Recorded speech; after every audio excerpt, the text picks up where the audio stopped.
Sound Candy Talk Live News.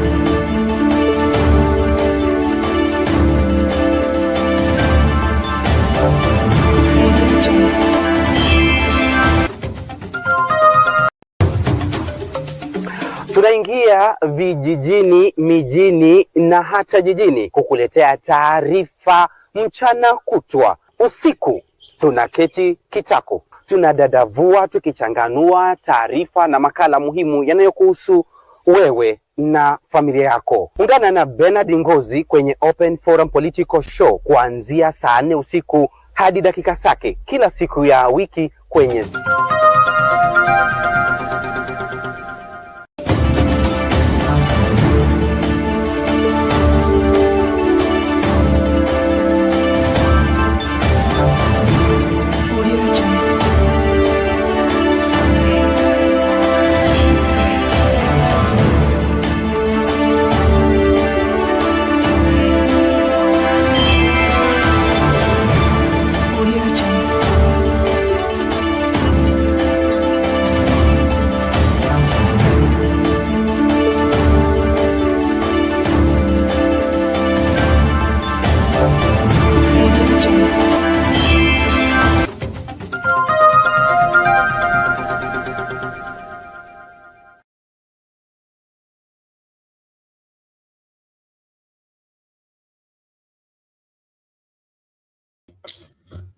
Good day, ladies and gentlemen, and welcome for Sound Can Talk Political Open Forum show, the show that gives us the opportunity to understand our nation and to understand where the direction of our nation is taking to. I want to welcome you all. Feel free and feel a part and parcel of this as we are having the great conversation tonight. I'm your host, Naisha Dizo, and I'll be joining up with other panelists as we are checking out what's happening in the political front of our nation. Today we'll be continuing the conversation was of yesterday, whereby we'll be checking on the political front of the bad or the good and the trust about our nation. So we'll checking about the 3 things that are being hiding out: the good, bad, ugly, and the truth.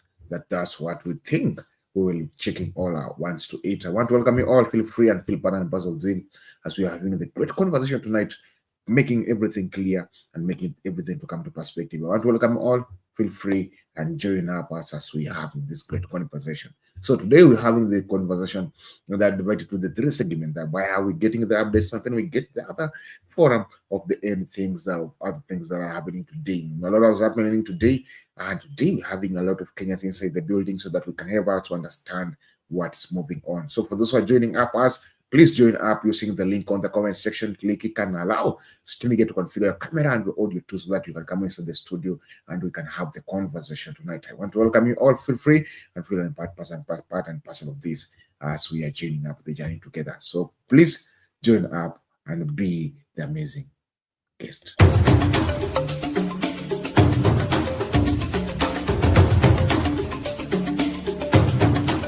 You are watching Sound Candy Talk Live.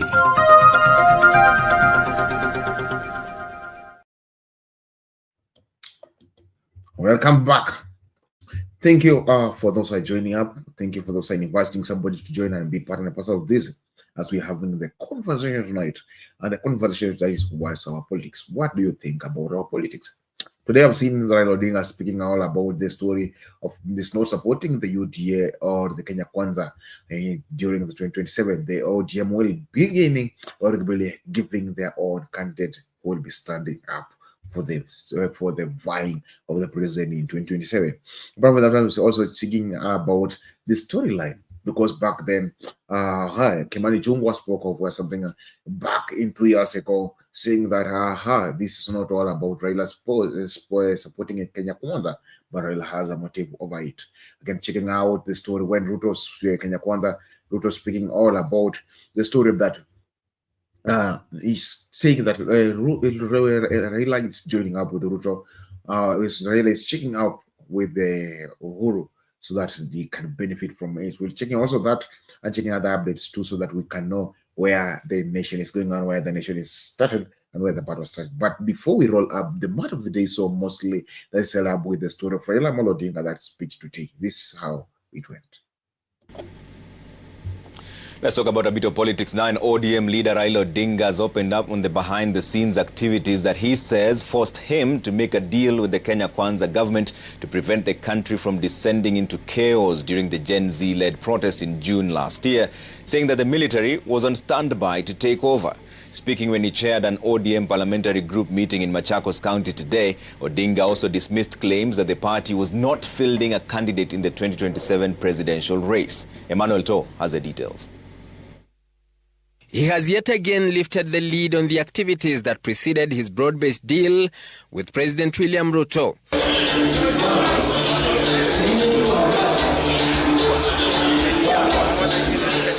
ODM leader Raila Odinga, who convened a parliamentary group meeting of the ODM legislators in the National Assembly Tuesday, saying the military was on standby for orders should the Anti-Finance Bill 2024 demos have continued. We were very much almost on the precipice, because as you see, after so many days of demonstrations, you saw that eventually the military were on the streets. And they were on the streets, of course, they were fairly civil to the Wananchi at that time. But that was because they had not been given instructions. Odinga saying he had to do what he had to do to steady the ship that was staring at collapse. Once the military are given instructions, they execute. And we are almost there. We're almost there. So he said it's better to have a country that is civil, where leadership can be replaced through the ballot rather than through the bullets. The former Prime Minister defending some of the controversial Kenya Kwanza decisions that he says are beneficial to the country, starting with the Adani JKIA deal.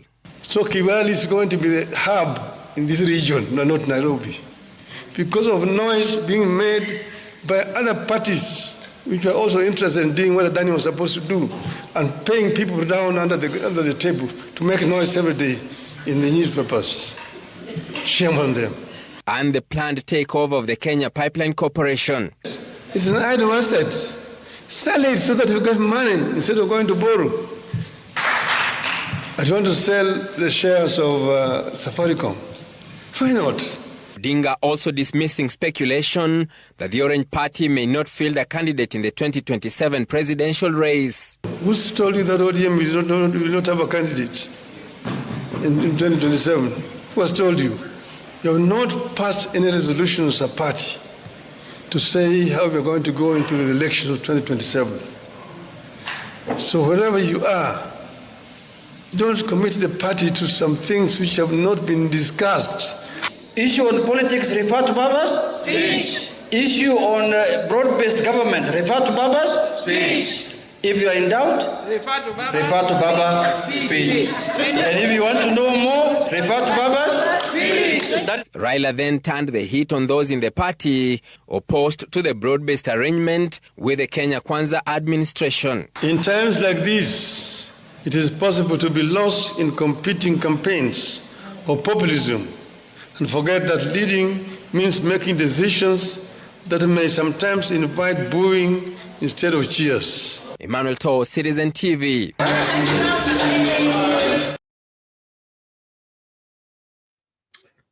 This is what has opened earlier today that has bring everything to this. standstill and our nation to the standstill right now. Everyone is speaking all about it.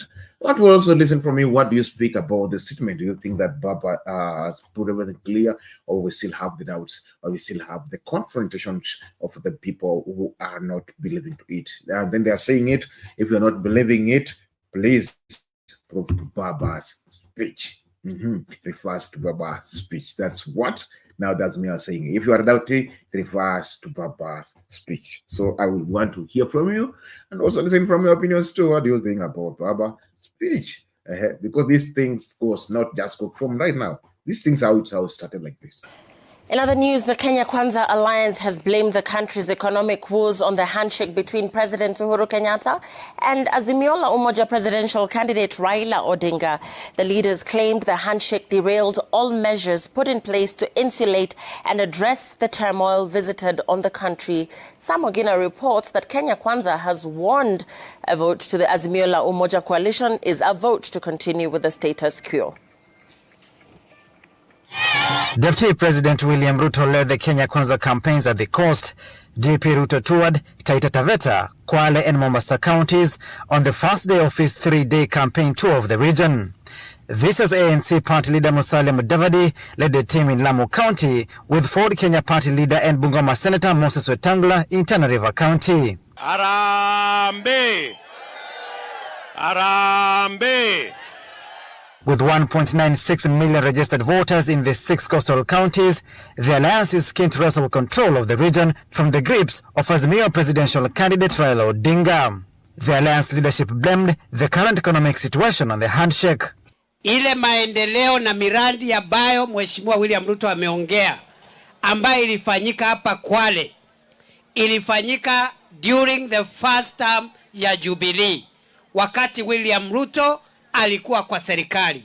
Ndio barabara ya kutoka Samburu kwenda Kinango ikajengwa.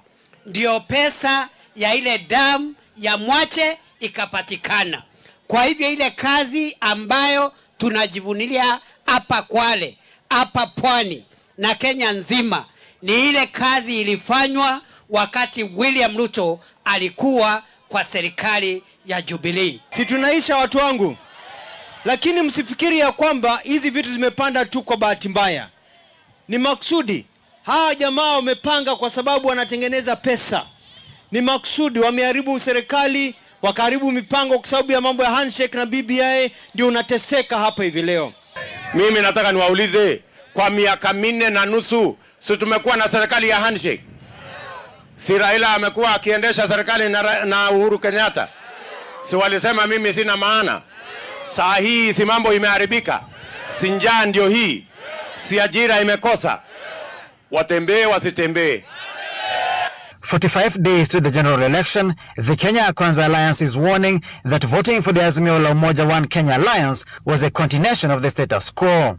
Sasa mimi nataka niulize wewe, kama kitendawili rais mwenyewe ametuambia ati mshauri wake mkuu kwa miaka 4 iliyopita ni bwana kitendawili, na kama ushauri wa kitendawili ndio imetufikisha hapa mahali unga ni shilingi 200 kwa kilo 2, huyo kitendawili anafaa hata kupatiwa dakika 1 ya kuongoza mahali popote?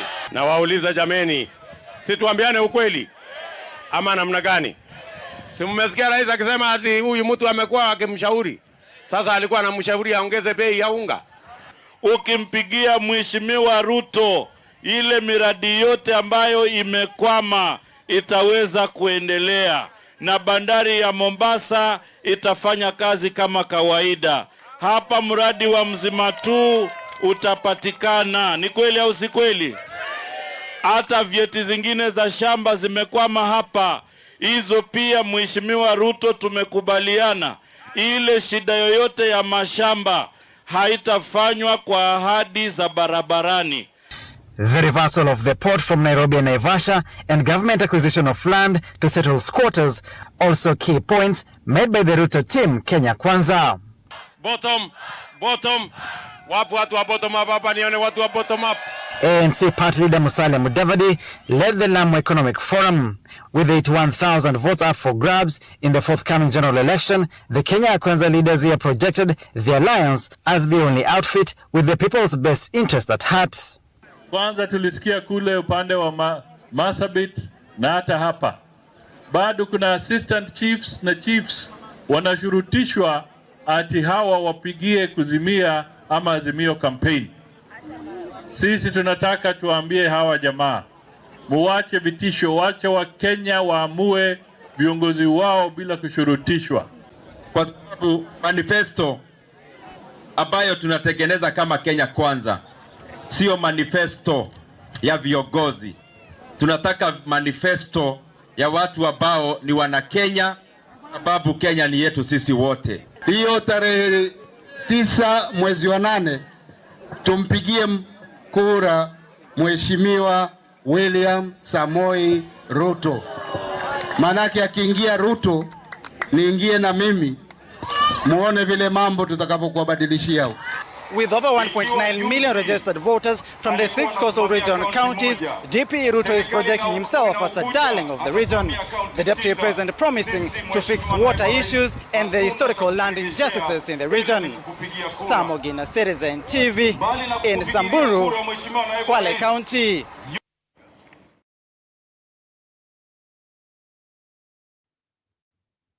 That's how the battle began. And the battle continued, piling up for this, it's ending like this. That's why I don't know where our nation is going, because our politics is so controversial. The way you think it is not the way it is, the way it's other ways around. So then we also are seeing Ruto and Raila together, and then Raila saying that he's not joining up with Ruto for 2027. But with that one, you see Kimani Chungwa complaining on Raila. This is what Kimani Ichung'wah said. National Assembly Majority Leader Kimani Ichung'wah has hit out at Azimio leader Raila Odinga, terming his rejection of the IEBC Amendment Bill of 2022 as hypocritical. Odinga and his allies have vehemently opposed the bill that guides the composition of the selection panel that will interview and propose new commissioners to the electoral body, alleging that President William Ruto intends to install a Kenya Kwanza-friendly commission. Well, could the bill that was first drafted at the height of the political cooperation deal between Odinga and former President Uhuru Kenyatta now come to haunt the Azimio principle? NTV Sydney Chazima begins our coverage tonight.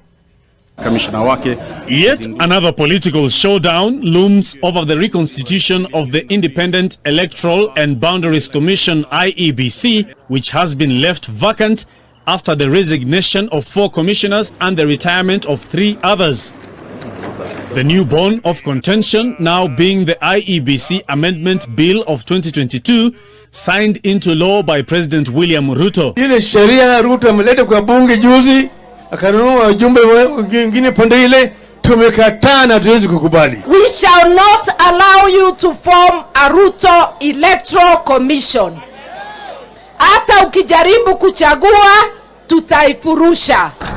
National Assembly Majority Leader Kimani Ichung'wah has laughed off the claims, claiming that Odinga was at the center of the formation of that bill. The law in question, the law Raila Odinga purports to be rejecting, he was the architect, he was the author, and almost the drafter. Him and President Uhuru Kenyatta. They are the ones who enacted that law. The IEBC Amendment Bill of 2022 was first declared unconstitutional by Justice Anthony Mrima, who cited that political influence would thrive at the IEBC should the Parliamentary Service Commission be awarded 4 slots to the selection panel. The amended bill moved by Ichung'wah reduced the number of slots for the Parliamentary Service Commission to 2. The only thing the current parliament has done is to amend a very small section of that law, which was declared unconstitutional by the courts. That's the only tinkering we did with that law that was enacted under the handshake regime. Therefore, if Raila Odinga wanted to reject that law, he should have rejected it when they were drafting with Uhuru Kenyatta. Other parties, including the Political Parties Liaison Committee, the Public Service Commission, and the Law Society of Kenya, will each nominate 1 member to the panel. But Azimio allied leaders are threatening to cripple the composition of the selection panel. I am asking the Law Society of Kenya not to nominate anyone to that panel kwa sababu watakuwa wanashiriki ukora. Late last year, Azimio allied MPs walked out of parliament in protest after the proposals to amend the law were brought to the floor of the House. This House cannot be a party to draconian tendencies. We cannot contribute to turning this country to the dark old days. Odinga is now calling for consultations while proposing for the formation of devolved electoral bodies. Could this be too little, too late? I don't know how you reject a law that has been assented to. All ODM members of parliament were in the House when the IEBC amendment bill was passed by the House. They sat in the Senate when it was passed by the Senate. I do not remember or recall any member of the ODM party objecting to the amendments that were passed either in the National Assembly or in the Senate. Even as the political chatter continues, the bill signed into law by the president on January 23rd is now in force after the 14-day window elapsed, setting in motion the composition of the all-important IEBC selection panel. Sydney Chazima, NTV.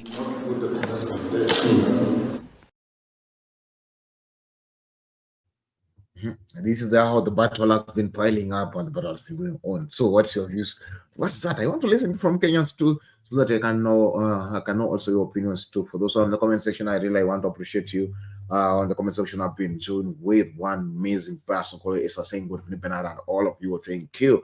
And also we have the link to join up the show, and also on Facebook we have followers who are following us from Team Facebook. Team Facebook, please tell me here where you're getting me from, and be good so that we can have the analysis together as we've been moving on swiftly. I want to take you one to the street today and give you what the Kenyans from the street are saying concerning our nation. This is what's happening on the street. Don Rogers Kirochi. Today is a big day. Moses Wetangula and Farouk Kibet have been embarrassed badly in Western Kenya. Sababu inafanya niseme hivi ni kwamba kulikuwa na nominations za UDA candidate pale Malaba constituency. Tunafahamu kwamba Malaba constituency kiti kiliweza kubaki wazi baada ya kumpoteza mbunge Malulu Injendi.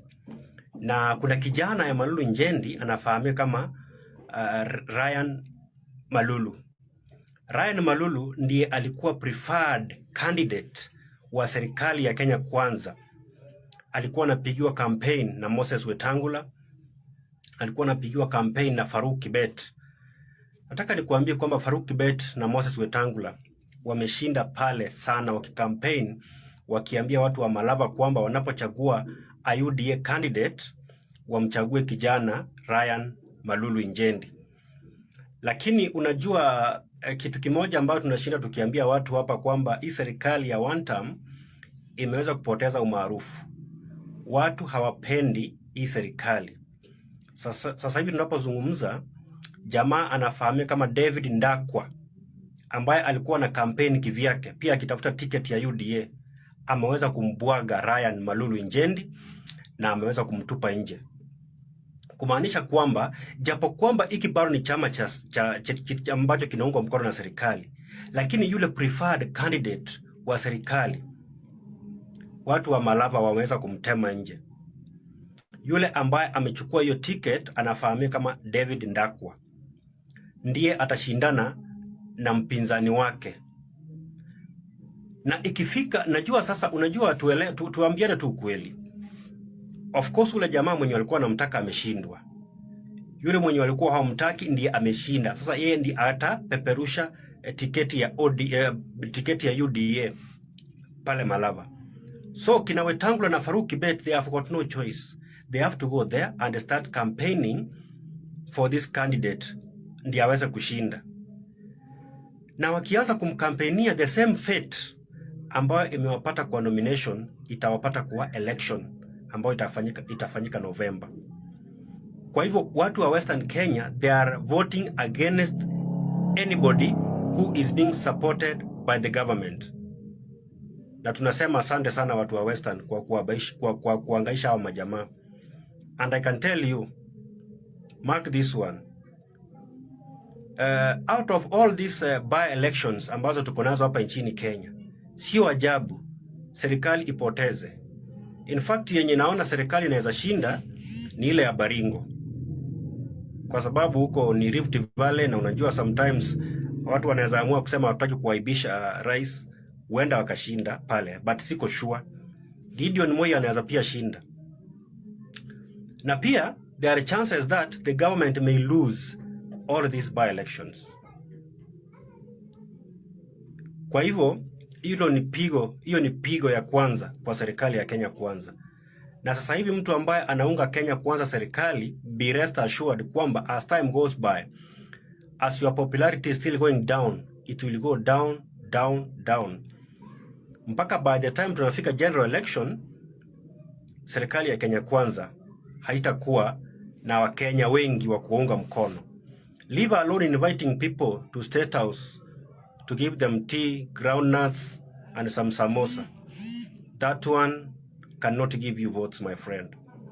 I can tell you, serikali ya Kenya Kwanza imefanya State House imekuwa kama joke. State House imepoteza ladha. It's no longer the State House we used to know. State House imekuwa jumba la mikutano. State House imekuwa jumba la kuhongana watu. State House imekuwa jumba la kupanga kuangamiza wengine kisiasa. Na kazi kama hiyo sio kazi ya State House. Kwa hivyo tunangoja tuone vile by elections zitafanyika mwezi wa November, and I can assure you kwa serikali mambo si mazuri. You know, I'm 100% sure kwamba serikali, which is a consumer of raw intelligence by the intelligence service, they are fully aware that people of Kenya are not with them. That is why they are using other tactics to try and lure people. But it's not working. Haifanyi kazi kabisa. Malava imekuwa ni kielelezo bora. Na kwa hivyo mtazamaji, nataka nikuambie ya kwamba William Ruto na serikali yake hawa ni one term. Hakuna njia ingine. Because mahali wanategemea sana, mahali walikuwa wanategemea sana ni Western, Northeastern. Na pia kuna fununu zinatufikia kwamba candidate wa DCP pale Banisa Ward pale Northeastern ameitwa State House, akapewa pesa, akaambiwa ajitoe kwa kinyang'anyiro, meaning that waliogopa. Hii serikali imeona moto. Asanteni kwa kunitazama. Mimi ni Don Rogers Kiroji, mheshimiwa. Breaking news. Mumeona ile kitu imeanza kufanyika pale Malava constituency. Nominations zimefanyika jana. Nominations za UDA zimefanyika jana. Na UDA ilikuwa imesimamisha nani? Ryan Njende. Faruku Kibete amefanya ziara karibu 200 pale Malava constituency, anamwaga pesa, ana support Ryan, analeta wabunge kutoka nchi yote iende support Ryan. Na wananchi wa Malava wakaamua nominations. David Ndakwa ambaye ni county minority leader, David Ndakwa ameweza kushinda Ryan Injendi. Ameweza kumshinda na kura zaidi ya 3,000. Huyu ni mtu, Ryan ni ule mtu alikuwa amewekewa mkono na Faruku Kibete. Yani brigade yote ya UDA walikuwa wamesema wako nyuma ya Ryan. Hata nominations walikuwa wanajua Ryan anabeba. Sasa campaign pesa zenye zimeenda pale ni hasara kwa Faruk, hasara kwa Kasongo, aibu kwa Faruk, aibu kwa Kasongo. Yani brigade yote UDA ilikuwa inakanyaga Western Malava kila siku. Aibu ya kwanza imeonekana. Hiyo ni ya kwanza. Bado ya pili na mwisho. Bado ya pili na mwisho. Kwa sababu hiyo by election ndume ni mmoja peke yake sahi. Kufikia sahi ni Seth Panyako. Seth Panyako ndiye anaenda kuchukua kiti cha Malava constituency. Hii ni confirmed. Seth Panyako anaenda kuchukua MP wa Malava constituency. Ryan hakuwa na ground. hajui kuongea, hajui kuongelesha watu, hajui hata lugha yake ya nyumbani, Na hii ndio tabia tulisema, hakuna ati cha baba mtu alikuwa president, mtoto wake lazima akuje akue president. Hakuna kitu kama hiyo. Mtu anauza sera yake. Mtu anauza sera yake, wananchi ndio referee. Wananchi ndio wanasema huyu jamaa alikuwa mtu mzuri sana, tutampatia kura. Huyu jamaa alikuwa anatusaidia maneno na basari. Huyu jamaa amekuwa akitusaidia watoto wetu wakienda shule. Amekuwa akisaidia wale wagonjwa. Seth Panyako ana record. Seth Panyako ana record. Ana record mzuri sana. Na sasa ndio time yake imefika. Kumbuka Seth Panyako sio mara yake ya kwanza kuvai for MP. Hii ni mara yake ya pili. Na time yake ndio hii imefika. So Faruku na Kasongo mushaanguka ya kwanza hiyo. Mjue David Ndakwa hawezi shinda Seth Panyako kwa by election. Hiyo ilikuwa tu kionjo. Wananchi walikuwa wanawaambia Seth Panyako ndio next MP Malava constituency. Aibu kwenu. By election ya UDA imekuwa moto. Yaani mimi hata nimeshangaa. Jemitei pale Baringo amebeba. Sasa wachana ya Baringo. Ya Baringo achana nayo. Kuna hii sasa ya Malava sasa. Hiyo ndio ilikuwa moto zaidi. Mimi I try to reach out to Injendi, Ryan Injendi. Injendi unampigia simu ashiki. Unajaribu kumtext ashiki, a reply. Nikamwambia mimi kama kijana wa rais, wewe Ryan Injendi, kwa sababu ya kiburi yako utaanguka. Ona sasa, mimi alianguka ati kwa sababu alikuwa anadhani sasa juu anapiga picha hapa na pale. Niliwaambia wananchi wanajua what they want. So Ryan Injendi, hii vitu ipeanangwi. Hii lazima uende kwa wananchi. Si ati kupigwa picha na Faruku Kibet, unakuja unatembea pale unarukaruka hapa ati Malava 01. Angalia sasa, I told you uuze manifesto. Uite vijana wa Tuta movement wakuja hapa wakupigie shughuli. Ukakataa. Ryan Injendi, rudi nyumbani ukalime sasa. Siasa za Kenya si za kupatiwa. That's what anaambianga ufala anaitwa Matiang'i. Naambia Matiang'i, siasa za Kenya hakuna kupatiwa, ni kutafuta na kuchukua. Unaona Injendi ameanguka. Matiang'i hata hajaweka hata ajui nini inaendelea Malava, ajui hata ana candidates. Kuna mahali pia ana candidate pia. Chenzi sana, relax. UDA imefanya kazi mzuri. Kwa sababu gani? Imeleta gadgets zile ambazo unapiga kura na hapo.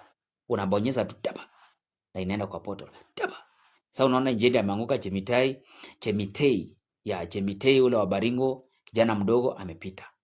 Amepiga DK nje, amepiga mtu wajamaa wengi huko. Bana. Relax. Kitu ngumu, election ngumu kama by election. Sasa unaona ile by election ya Malava yenye inakuja. Kila mtu alikuwa anajua Ryan ndiye anapewa certificate ya UDA. Na hii UDA hata wako wametuambia kutakuwa na nominations. So nominations ilifanyika jana. Watu wangu wa nyumbani wakasema hapana. Now sisi hatutakuwa inheritance ya kijana anaitwa Ryan. Yes, tuna appreciate baba yako alikuwa MP wetu. For those years amefanya kazi poa. Lakini sasa alienda, Mungu alimchukua, may soul rest in peace. Sasa saa hii wakati huu sisi tutaamua either kati ya Seth Panyako ama David ya represent. Na nomination ikafanyika na wakaangusha Ryan Injendi. Akiwa ungekuwa unafuata Facebook ama uko Nairobi ama uko Nyeri ama uko party nyingine yenye si Malava, ungekuwa unasema hiyo kiti ni ya Ryan. Ryan anapewa, baba aliluzu mzazi, watu watamfuatia. No. Siasa huwa haifanywi hivyo. Sasa ni ground. Whatever iko perceived online na whatever yenye iko kwa ground, those are two different things.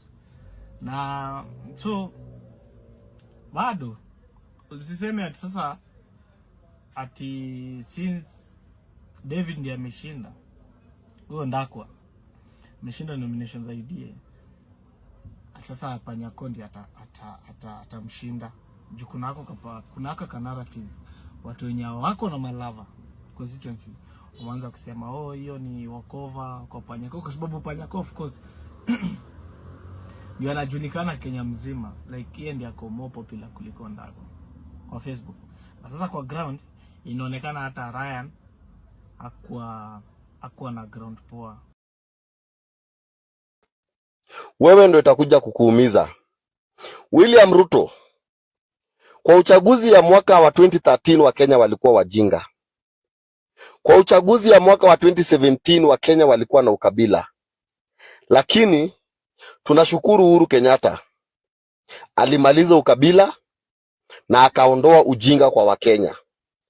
Kila kitu Uhuru Kenyatta alituambia kuhusu wewe William Ruto tumejionea na macho yetu. Na leo tunasema Uhuru Muigai Kenyatta, pole mzee, pole mheshimiwa, na pole sana kiongozi, na utusamee. Kwa sababu Mungu alitumia Uhuru Kenyatta, Uhuru akatukataza, Uhuru akatuonya, lakini sisi wa Kenya kichwa ngumu hatukusikia maneno. Leo tunalia, leo tunajuta. Kwa sababu tungesikia Uhuru Kenyatta, leo atungekuwa kwa hii shida yenye tuko ndani. William Ruto, wachana na Rigathi Gachagua. Alikusaidia, alikushikilia, alisimama na wewe na akakuombea mpaka ukakuwa rais. Akakutafutia kura, akakuongezea kura. Na hiyo ujinga ya Rigathi Gachagua yote aliongea na Wakikuyu mpaka Wakikuyu wakakubali kukupigia kura wewe William Ruto kama rais wao. William Ruto, hii maneno umepanga dhidi ya Rigathi Gachagua haitakusaidia. Number 1, umechukua mpaka watu kama kina Amos Mwago, Starehe member of parliament, unawatumia kama jasusi. Huku wanajifanya wako na Rigathi Gachagua, lakini huku kwingine wako na wewe.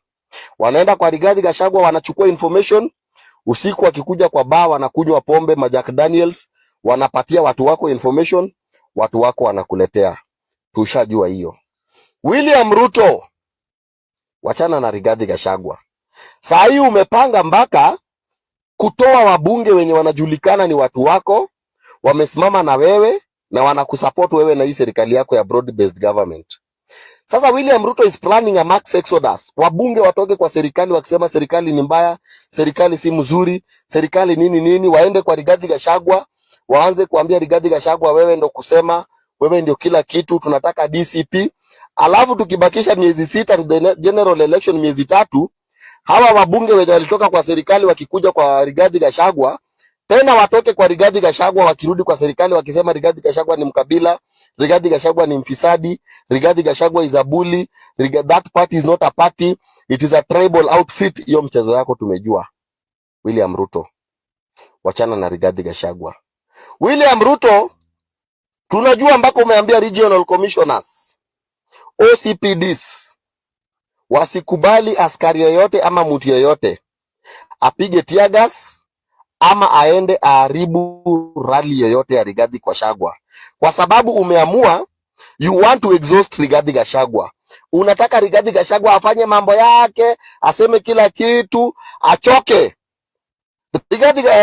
William Ruto, umepanga mpaka kuanzia mwaka inayokuja 2026 mwezi wa 6, unataka umalize projects zote zenye zimekwama Mount Kenya region. Na uanzishe projects zingine zenye hazikukuwa Mount Kenya region. Alafu ulize Wakikuyu, zile projects zilikuwa zimekwama nimemaliza na nikaanza zingine. Simutaniongeza time nimalize ile kazi nimeanza. Kitu na kuambia Wakikuyu ni wajinga watasema ndio. William Ruto, umeenda Nyanza. Unataka uambie wewe si mkabila, wewe ni Nilot kama wao, utashikana na wao, utafanya kazi na Raila Odinga, uamalizie project na uongezee project zingine, uwashikilie. Umepanga ya kwamba na ukasema kwa meeting fulani ya kwamba Wakenya ni watu huchoka haraka sana. Sasa wacha wapige kelele, wacha waongee, wacha waseme kila kitu, Utaenda tu umalize project 2, 3, 4, alafu uanzishe project 1, 2, 3, Wakenya watasahau na wataanza kusema 10 bila break. William Ruto, kijana mwenye alizaliwa the year 2007, akifika 2027 atakuwa na miaka 20 na atakuwa ni Mkenya mpiga kura. Wewe na Raila Odinga, tunajua ile damu ilimwagika hii Kenya wakati wewe William Ruto na Raila Odinga mulishikana mkitafuta kiti ya urais. Na sasa hivi mmeshikana tena mnatafuta kiti ya urais 2027, na tunajua ile njama uko nayo yenye Wakenya wakikukataa. Tushajua ile mipango uko nayo ya umwagikaji wa damu na uharibifu wa mali. Na William Ruto, ile kadi kubwa unatumia, unataka Wajaluo wachukie wa Kikuyu, unataka Waluya wachukie wa Kikuyu, unataka Wakalenjin wachukie wa Kikuyu. William Ruto, kumbuka, Wakikuyu walikushikilia wakati hukukuwa na rafiki. Wakikuyu walikuombea wakati ulikuwa unaandamwa. Wakikuyu walisimama na wewe kwa sababu kila kitu ulisema wakati wa siasa ilikuwa inakaa ukweli na tena ilikuwa tamu. William Ruto, hata kama unawachukia saa hii kwa sababu wanasema one term, kumbuka kama si Wakikuyu wewe William Ruto haungekuwa rais. Na mimi kama kijana Mjaluo mwenye alisimama na wewe tukakupigia kura, tukapigwa na mawe na Wajaluo wenzetu tukikufuata mpaka ukakuwa rais. Kitu ninakuomba mheshimiwa rais, umekuwa mbunge, umekuwa minister, umekuwa naibu wa rais na umekuwa mpaka rais. Umemaliza miaka yako 5, iba venye unataka, haribu venye unataka, chukua kila kitu yenye unataka. Kitu ninakuomba William Ruto, usiibe kura na usitumie IEBC to overturn the will of the Kenyan people. Usichome hii inchi William Ruto.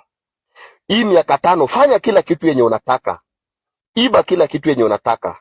Na ukishamaliza, maliza na uende. Uachane na Wakenya, wachague rais mwenye wanataka. William Ruto, tafadhali maliza uende. William Ruto, this is important. Clarify this number of things before 2027.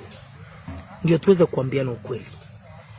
Na Kenyans, mkipata hii ujumbe, make sure you share, you repost, ifike all corners of this continent, ama corners of Kenya. Because I'm wanting to speak or ask Ruto serious questions here as a leader in charge of this country, Kenya. William Ruto, you promised the people of Kenya good governance, good leadership. You have failed the country terribly. Ruto, it is Raila Odinga running government, not you running government. I remember you told us that during Uhuru Kenyatta's tenure that you don't know opposition is the opposition in government or government in opposition. There was confusion. What will you talk about today in the broad-based government? People who trusted you, many of them uliwapatia mgongo, wakaondoka, ukawatema nje. Whether Raila Odinga influenced those decisions, they are outside. You never protected those who supported you. How will they trust you 2027? Hata kama ni hao wengine mnataka kununua waingie kwa serikali yako ya 2027, watakuamini namna gani? Ruto, you promised mama mboga 50 billion.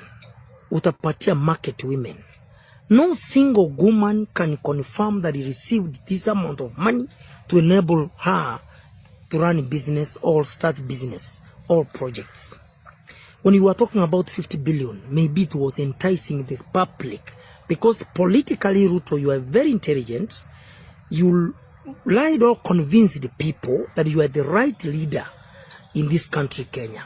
Uachana na bwana kitendawili na wale wengine waganga na wala wamjui Mungu. Wewe ulikuwa unamjua Mungu to date. Nothing, absolutely nothing. You have impacted the people of this great republic.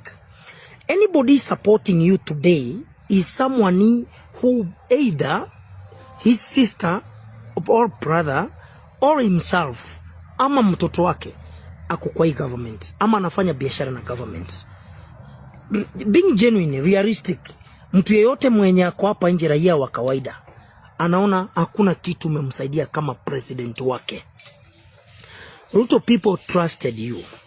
People believed in you more than another person. When it comes to leadership and governance, you failed countrymen and women. You said mamboga, vijana wa boda boda, na wale wa jua kali ndio wataunda serikali. Today, hata baada ya kuunda serikali, because they voted you overwhelmingly, nobody, someone can say, we knew that young man, we knew that mamamboga, mwenye ako pale kwa ile docket, mwenye ako PS, mwenye ako KRA, mwenye ako hakuna kabisa. And you want to use the same language 2027. Hawa watu when you convince 2022, Mungu amewajalia wako hai. Which language will you use 2027 to convince the same people? In fact, as we speak today, we have seen opulence lifestyle from your members of parliament who are affiliated to your UDA party. Wengine wanaringa kwa wananchi. How can we trust them again come 2027? Ruto, I can state it categorically. The economic empowerments you have been running all through every constituency, those are, I can name them to be political handouts. They are not sustainable. Watu walikula pesa. Imagine, can you imagine, William, as I'm speaking here, from Nyamira County, we have clips circulating that women were given 64 shillings each. How do you call that? Sustainable empowerment? Yes, nunua hata kiberiti, hata sugar 1 kg, hata half kg. Yes, fikai. Is that empowerment? Those who came to State House, many people, you have invited so many Kenyans to State House. I don't understand. Ile State House watu wakifika pale, William, tuambiane ukweli hapa my brother. Watu wakifika pale State House, ile pesa unawapatia inatoka wapi? What if you could have converted that cash, more especially that you gave the people from Gusii community? Kama unge convert that money, you invest in the cancer making center, ile yenye ulikuja kulaunch pale, yenye tena pesa ilitolewa pale almost 300 million. Tumekosa madawa kwa mahospitali in health sector sababu ya ukosefu ya pesa. Kama ungechukua hiyo pesa yenye uliwapatia each 5 million or 6 million, I mean 6,000, 5,000 au 2,000, you convert that cash, urudishe pale uweke pesa kwa madawa kwa hospitali. Sasa umenyanganya watu pesa ya hospitali, pesa ya basic education, ukawapatia kama handouts. You see, it's not sustainable. That's why people are raising alarm. We don't have a future here. It's only in your government, people are saying education is failing. It's in only your government, health sector. There is question marks from the beginning. SHA is not working properly as NHIF used to work. It's in your government, hakuna linda mama. In your government, hakuna kazi kwa vijana, kazi mtaani, hakuna. Ruto, explain me as a Kenyan citizen, the heaven you promised the people on earth during campaign. Hata kupata basic food. Wachana mambo na tertiary whatever needs all such. Food ya kukula is a problem in this country. What if you are given extra 5 years? What's going to happen in this country? You are going to meet a competent team 2027. Issue-based team 2027. People with agenda 2027. Informed generation 2027. The Gen Zs I'm talking about.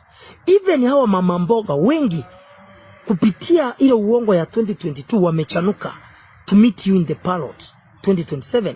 Let me tell you the truth because many people may not tell you. William, I can state it and I can confirm. I was in your campaigns. I supported you. You convinced me and I believe the Ruto can change. Like you convinced doctors, lawyers, wanasheria, you convinced the teachers, pastors, the clergy, and ordinary citizens, including university students, mpaka maprofessor. What you were convinced that Ruto can change the country. People trusted you. If I were you, actually I was to prove a point. Today, I'm telling you, ulifieka watu wako wote. Some of them we know who are very competent. Uliwafieka wote wakaenda nyumbani. How do we trust? Hata kama mwenye yako kusupport, akisikia ulifieka watu namna hii, ikifika 2027, do you expect someone to believe, trust you? So meet the crowd, meet the people of Kenya. No amount of lies will change the thinking of these Kenyans. No amount of convince, even if you associate with yourself with Raila Odinga, Odinga will not help you. You see today Odinga ametoroka. Ameenda Dubai for vacation na familia yake. Ndio associate na wewe.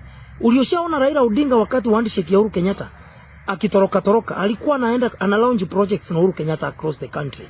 Wewe Raila ame launch projects na wewe akiwa kwao Luo Nyanza peke yake. No another part of the country. What does it tell you? Raila himself does not trust you. Raila ameshindwa kugather kina watu wake wa ODM wote sababu watu wamerebel, they are resisting your governance. You are a professor in politics but a bad governor, a bad leader. Meet the heart of the people, the wrath of the people. See you. Na hata William Ruto ni mtu mkorofi sana. Anasema mtu akipigwa risasi ya mguu hawezi kufa. Watoto wapigwa risasi ya mguu. Mimi nilikuwa nauliza mheshimiwa Sifuna. Kama risasi ya mguu haiwezi kuua, si yako na watoto. Si apige yake moja ndio tuone kabisa watoto hawezi kufa. Si namna hiyo. Juzi tena nimesikia ati amesema sasa mtu akipigwa risasi akikufa tunalipa yeye. Ati wewe leta mtoto wako tupige risasi akikufa tulipe yeye. Wewe William Ruto. Si hata wewe kuna watoto. Usipige risasi moja na sisi tutachanga na tutakupatia pesa na tutakupigia makofi. Si namna hiyo. Kama mtu anatakana mtoto wake auliwe ndio ulipwe, si upige yako risasi moja. Ukishapiga risasi na sisi tutachanga. Empowerment, Sifuna utatoa kitu, kabla utatoa kitu, sisi utatoa kitu na tunalipa yeye kama mtoto anatoshana na pesa. Aende asiende. Mwizi aende asiende. Muaji aende asiende. That we are saying Ruto must go, and we repeat it, it is true. If you're not able to give and to let us build together the life and the future we want, then that is the formula. And you asked how. It is very simple. We may not wait for 2027 because the revolution will be real. However, you asked when and where are you going? We want to tell you, you are going home, and time will be defined by the response before Saba Saba. And as we end up to tell church, be strong and unite with Kenyans. Be where Kenya is. Don't be intimidated when Murkomen stands to, rebuke you. You are for the people. Kenya is our nation, and all of us, it is up to us to build a united nation together as one people. Thank you very much, and wow.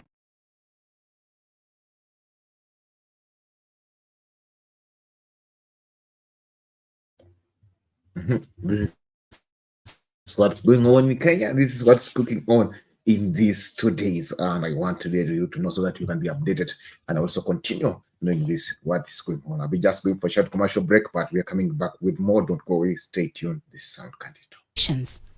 Gloria Milimu, KTN. 3 years since President William Ruto took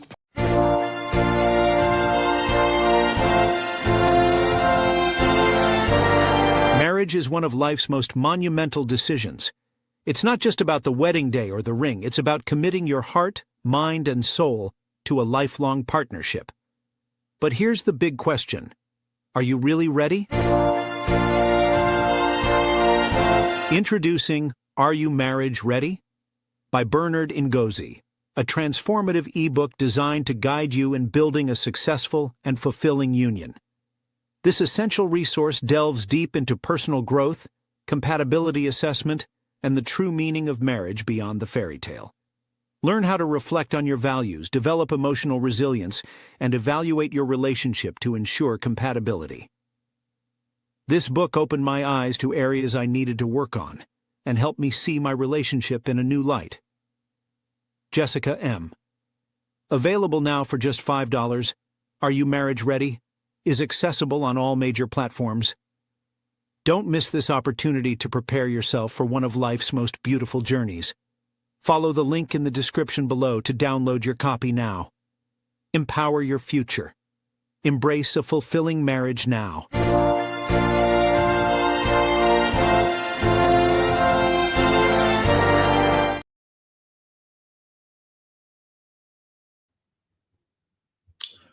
Thank you and welcome back.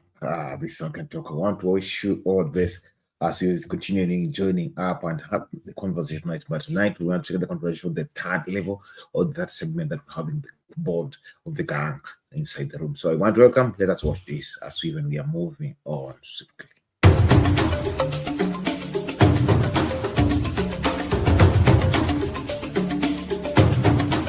You are watching Sound Candy Talk live.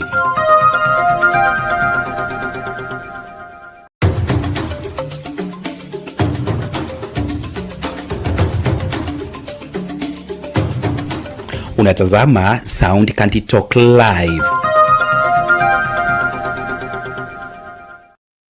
Richo, thank you for making time. And right next to him is Honorable Judith Chepkorir Chirchir, the CEC Education, Culture, Library and Social Services. Thank you for making time. Next to her is Honorable Magarer Langat, the CEC for Agriculture, Livestock and Cooperative Management. Thank you for making time. And then last but not least is Honorable Jackson Rop. Yes, CEC Finance and Economic Planning and Head of County Treasury. We've swapped the seats, by the way, so just for the record. And then all the 10 CECs are also with us here. So any question you may have, send it through at Trevor Media at Citizen TV Kenya.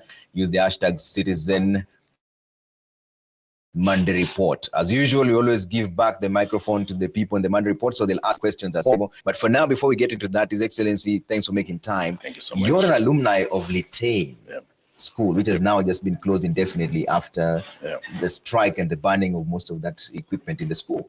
Were you aware of this rising tension, and what is your immediate reaction to this? Thank you, Trevor. And first of all, let me take this opportunity to welcome Citizen team and all of us here to Kericho County, the great county, the green county. First of all, I wish to really express my empathy and even disappointment and condemn the actions that took place at Litain Boys last night. As an alma mater of that great institution, we've seen Litain Boys rising over the years to be a giant school that it is today. But yesterday's event was a huge, monumental disappointment, not only to me, but to the people of Kericho and Kenya, because Litain High School does not only host the student population from Kericho, but it's almost a national institution because students all over. So to the parents, to the community of Litain, teachers, and the students and everybody, I wish to really extend my sympathy to them, and to also take this opportunity as the chair of education to really condemn such acts. Kericho County, as a space, we have witnessed series of strikes, and I'm saying this as the governor and the father of this county, that we have had unimagined schools going on strikes. A case in point is Moiti Girls. Never in history has Moiti Girls ever gone on a strike. We had Kipsigis Girls the other day. We had Cheptenya Boys panning down their dormitory. Polytain Boys was just something else. They panned the entire school. They destabilized all the system. It became chaotic. I hear the boys, invaded teacher staff quarters. They were cooking in the night, and they even attempted to jump through the fence to the girls' school. In girls. So, two quick things as we emphasize and sympathize. I have had an engagement today with the county commander and our security forces. I am very happy and commend them for the work and the steps they have taken. As we talk now, 10 boys have been arrested. You saw in the social media coverage by the CCTV, some were brandishing machetes, some were, carrying knives, which they broke in their store. And I'm happy, and I want to commend the county security team, teach the CCIO and our county commissioner who have acted with speed. 10 boys have already been apprehended as we speak now. That's the report they have given me. These 10 boys will be able to lead the security team into investigation. As we do so, and it's very important to indicate this, we also want to say that as we condemn this heinous act, it doesn't just stop from there. I am organizing a meeting with the county education team, the county education. I've also reached out to the regional team so that we come and sit down and look into both the systematic administrative problems of the institutions that we're having in Kericho, look into the internal challenges it could be, look into the external challenges that it could be in. And by so doing, it will also help us to get to the deep root of the problem. So Little is among them, but we also go step ahead to take a stock of all our institutions within Kericho County and even Kenya as a whole. As the chair of COG, we still want to call upon the school administration, the board of management, that my advice is that let the board of management read from the same script with the school principals and the school administration and the teachers, so that and the parents, so that we seems to have a concerted effort in making sure that our schools are well kept and they are okay. Even as we look into the bigger discourse, we have said several in the past that what was causing a rampage in our institutions was the fear for exams. We did away with exams, and today people are transiting from one grade to the other one. But we still see unprecedented challenges. So even within COG, which I chair, will be put within my committee to look out with the CS education, which I've spoken to. CS Ogamba, very good minister there, so that we seem to get into this problem, because it is also a moral problem. How do you imagine young men, young boys, riding cows like horses in the night? Those are criminals. In fact, if anyone is saying that the behavior of those children is okay, because I've heard some funny stories that they were denied to watch a game. What is the relationship of a game or a match and bringing down millions of property institutions and riding a cow like a horse? How did they come together? All right. These are criminal elements. We'll keep following up on that. But the moment we advertised that we're coming to Kericho, all the Kenyans who are watching always just remember that you were impeached just a couple of days ago. In fact, just 3 weeks ago. First update, Kericho and Kenyans, the outcome of your impeachment. How has that been received? Well, we've gone through our share of struggles as a county. We have had our successes we are going to share, and also our loss. This is one of the few governors in Rift Valley that have gone through myriad of challenges since I took over. I was among the first governors in this region to be impeached by the County Assembly of Kericho. That was last year around October. And we were impeached. The threshold was not met. We came back from Senate because the threshold was not met. Just a couple of months ago, I was again impeached, which is a very, very emotional and a very painful process. This time round, the County Assembly decided in their wisdom that because Senate has said they need 32, and they didn't have 32 in the previous impeachment, then they must walk around and figure out something to make 32 votes. So how do they do that? They come in the night, they install gadgets for voting, which when you're voting, it is beginning with some percentage of 6 and something like that one. The intention is not to impeach the governor or just to impeach, but to make sure, because Senate had said we need 32, then we must get 32. And this is why they added one to be 33. What am I trying to say? Impeachment processes in this country, and it's very important to mention this. In the US, for example, which we borrow our constitution heavily from, if you read the US history in their mature dispensation of democracy, not more than 7 governors has been impeached on all that time. In Kenya, it's quite the other way around. Impeachment is 99.9% not about service delivery, but it's about settling political scores. It is about groups of people that come and say, I don't like this governor. I'm not okay with this governor. Or maybe this governor, if it's get there to the future, it can be a problem. So what could be the easiest way to do? Let us impeach this governor. So this was about settling political scores, according to you. Let me tell you one. Nothing to do with abuse of office. Let me ask like you. The MCs keep saying. My brother Trevor, let me give you this example. The first impeachment of Governor Dr. Mutai did not meet the threshold, isn't it? Isn't that so? But it forced its way to Senate.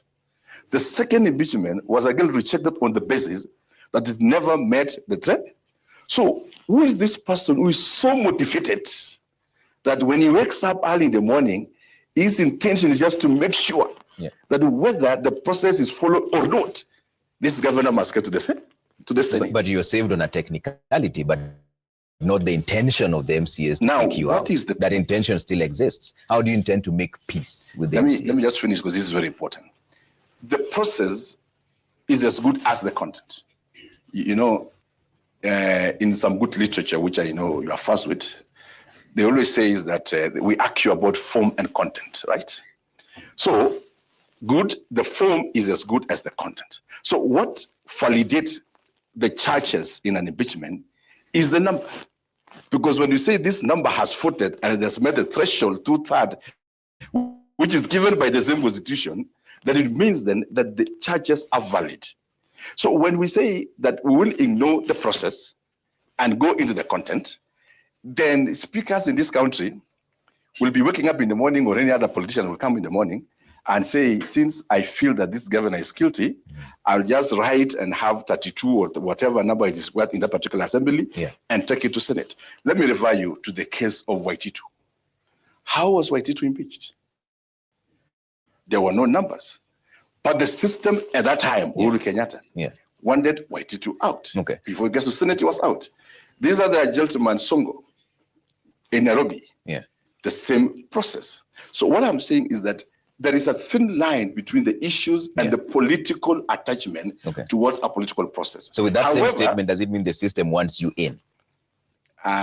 Those are your words. But you said those are being removed because the system wants them out. I said Waititu and I say Songo, but I didn't say me. Okay. How do you intend to make peace, Governor? Because you've mentioned last year there was an attempt, 3 weeks ago there was another attempt. How do you intend to make one peace? Is that indeed I want to be very candid to the nation that impeachment processes disrupt government services. One of the things, and I want to say these MCAs are simply pawns of larger political matrices, of larger political competition. So there is a line of MCAs which perhaps follows maybe a speaker or somebody. Others will be following maybe a senator. Others may be following so and so the governor. So often when this matrix comes in play, the confusion and the mire comes in place, and people then are called into a certain line. Going forward as Kericho County, you see, as a father of the county, even if things happen, you still have the responsibility of keeping the county together to allow for continuity, cohesiveness, and the stability of the county. And how do you intend to do that? What I have done already, I have reached out to religious leaders, senior religious leaders in the county. I have also reached up with the leadership of the county assembly, and we have reached out to the Kipsigis Miod, who are actually stakeholders in the county. Already a conversation is in place because we agree that despite our political competition and interests, the county is bigger than all of us. The services that our people require, as what you're having today, is of much more essence than our political pickering and our political, competition for power. And today I can confidently tell the people of Kericho that first of all, we apologize as your top leader in the county on behalf of members of parliament and the MCAs. We apologize that we have let you down, that we have treated you into tensions and uncertainty, but we commit, and I commit as the father of the county, that we are working on a process of bringing everybody together, our senator, our women, our MCAs, so that we all pull in the same direction to actually actualize the promises that we give to our people. Okay. So as we get into now Kericho issues, what would you say is the proudest achievement for you? What are you most proud of? Number one, looking back, I've been in office for 3 years, despite all the struggles. We have had our share of political sauna and political challenges here and there. But today, I'm a very broad governor. That last year alone, I changed the lives of 3,600 youth. I came up with an equalizer education program under her ministry. What did we do? You know, fetuses are devolved. So what we did was that we picked 100 children competitively from vulnerable homes, from 100 in the 30 wards of Kericho, to make 3,000 young men and women.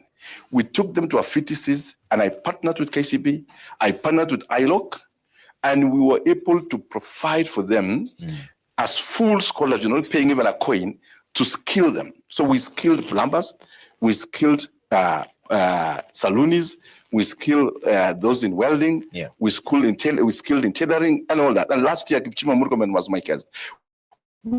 We had a colorful ceremony for the first time in Kericho, where we were graduating 3,600 young men and women, and not just graduating them. With our partners, as we graduate them, the one who have studied saloon, we give him the kit to begin a business. The one who have studied tailoring, we give them the tailoring machine to begin his or her business. The one who has studied welding, and I'm happy and proud when you go to the wards and the villages today, you meet young men and women telling you, this is my saloon. One's telling you, this is my welding shop, and doing all these things, because the unemployment in this country is massive. As we are speaking today, Trevor, this year alone, we're going, because out of our campaign to reach out to the vulnerable, those who dropped out of school, surprisingly, not just who dropped out of school, even university graduates. Last year alone, at Begin Technical Institute, I had one of the students who graduated 2014 with a first-class honors, not second law. You know, you get what I mean. First-class honors in environmental science, and he enrolled to study a diploma, a certificate in electrical engineering. And today he's skilled, he can move around and do his job.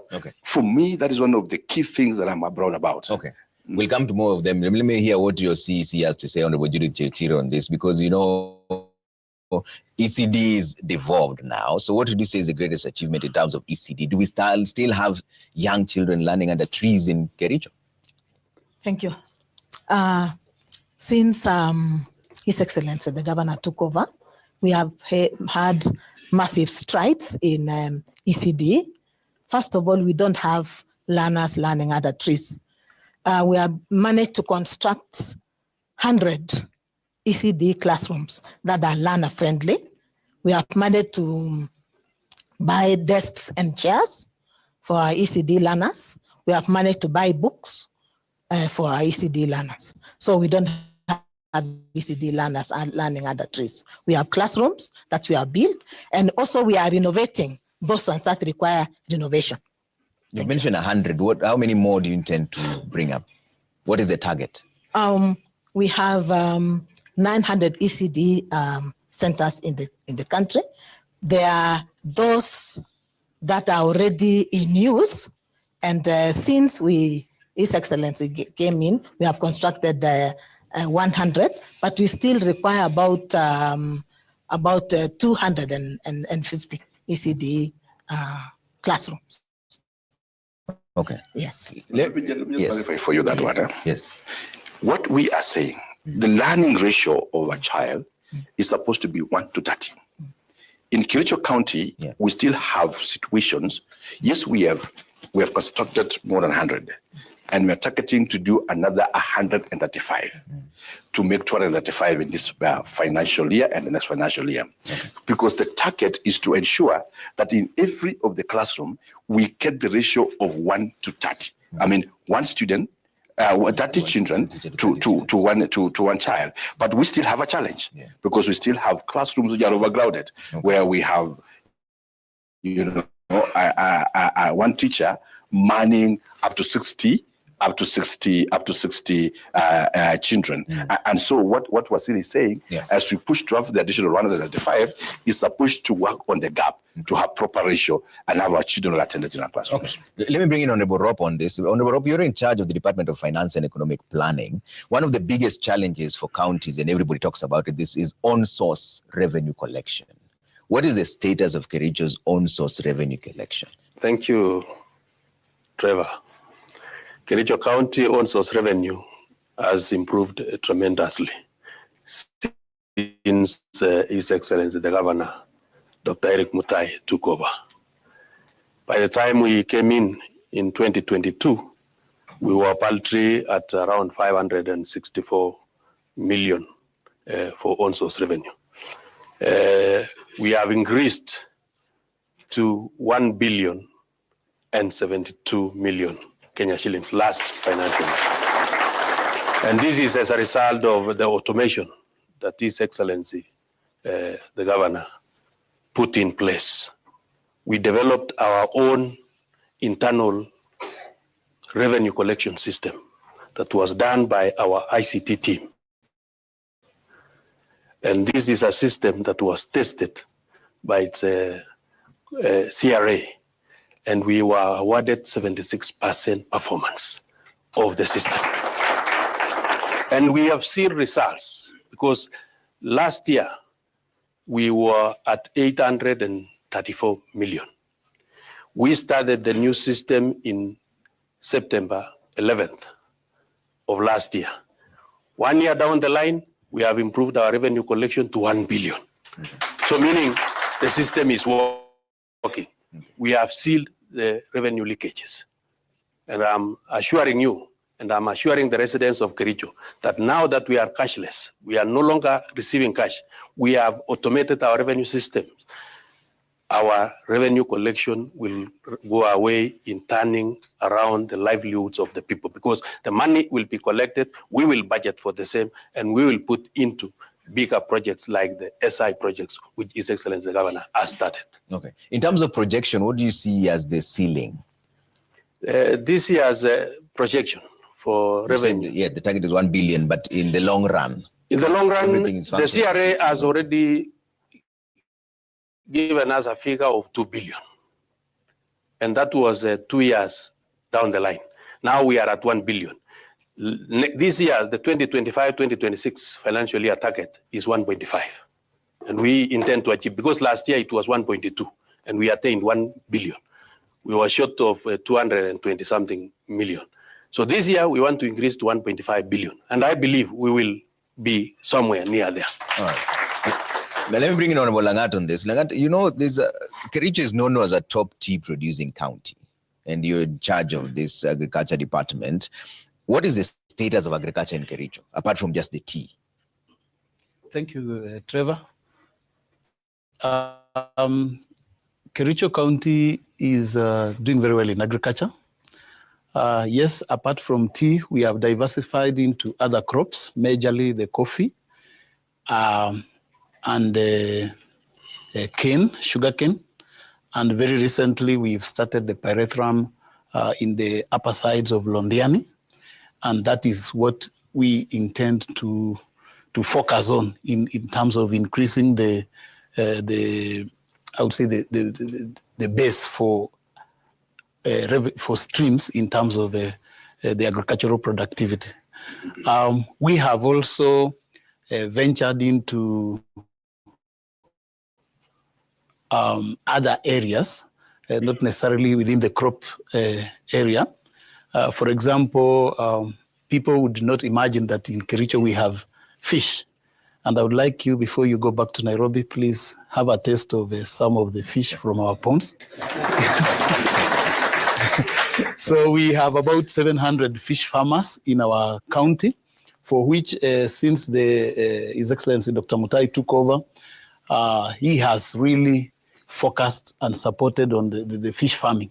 So we've increased from 200, which is what we picked from the other regime.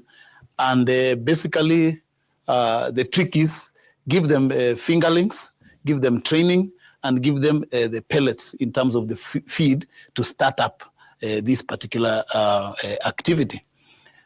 We have also ventured into milk. I'm sure you are aware that Kericho County, for example, we produce a lot of milk, by the way, 220 million liters in a year. But these Kalenjin people, they drink a lot of milk. So what is available for sale is only 10%. So we are talking about something 22 million liters to around 30 million liters in a year. And that is sufficient enough for us to even run a value addition factory or industry, which we are basically working on one now under the Kericho District Cooperative Development Union for Kericho Dairy District Development Union, which we are in the advanced stages of acquiring our own processor. So I'm sure in another few months, a year, not less than a year, we'll be having a product that is truly Kericho in terms of milk production. All right. I also want to say that coffee has picked up so well this time around. Since His Excellency took over and when I joined government, he has managed to support the Department of Agriculture to distribute over 650,000 seedlings of coffee. Not to mention the seeds. You know, there is a difference. Sometimes we get the seed and we give farmers to be able to germinate them and, you know, use them in terms of expanding the crop. But what the county government has bought for farmers to uptake is 600,000 plus seedlings. This is massive, and that has made Kericho to put its, you know, authority within the Kenyan map. So that recently we were declared the 5th largest producer of coffee in Kenya. And that's a very good achievement for us. I can tell you we managed to sell almost 4.2 million bags of clean coffee or green coffee for those who understand. And that's quite an amount. It's billions of money. All right. I'll take a quick break here on NSPSI. When we come back, I'll open the floor for questions here. There's a microphone for all the CECs who are seated in front here, and they'll give you a chance to respond to them directly. That's right after this break. Keep your views coming as well online at Trevor Bidi at Citizen TV Kenya. Use the hashtag Citizen Monday Report. See you in just a bit.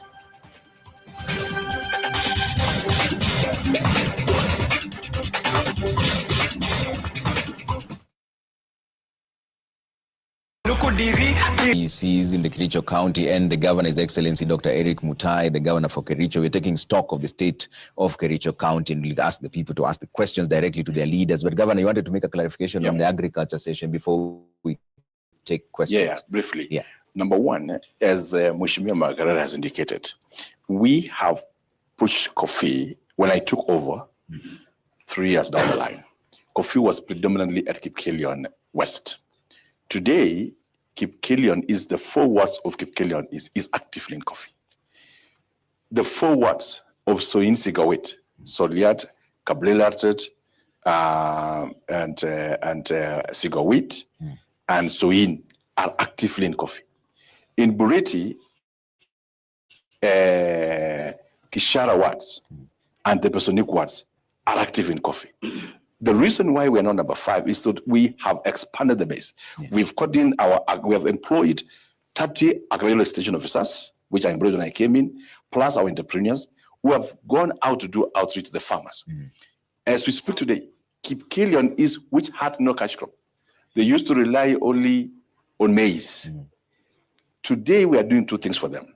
I have just completed building a miller for them to do value addition for their maize. And we are envisioning in the next few months that we are going to be purchasing a bag of maize between 4,000 to 5,000. This is miller, which is at Kedawa here, and you can see on your way. We're going to support the farmer, buy the maize at around 4,000 to 5,000 per bag. Then we produce our own Kericho unga.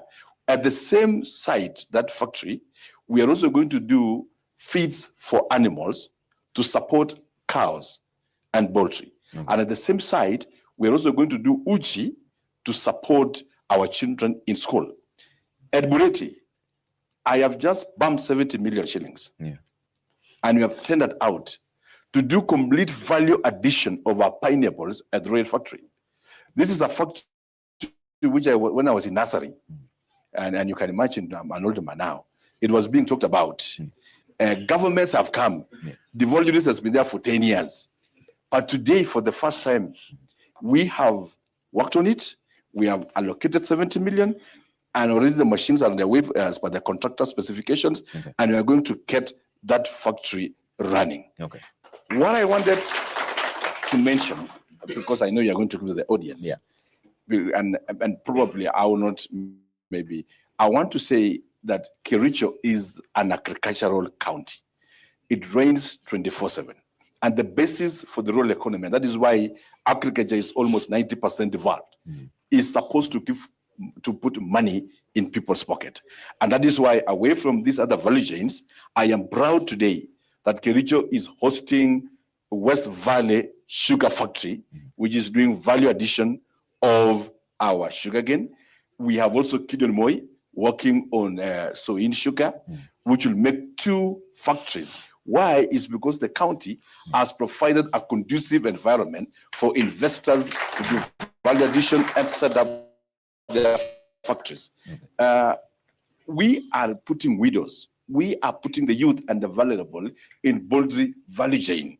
And today, when you go to the rural economy, we've been able to distribute to more than 2,000 households kienyeji chicken, which they are able then to sustain their family and feed their children. But we have a colossal problem in the tea industry, because you see, Kericho is known for tea.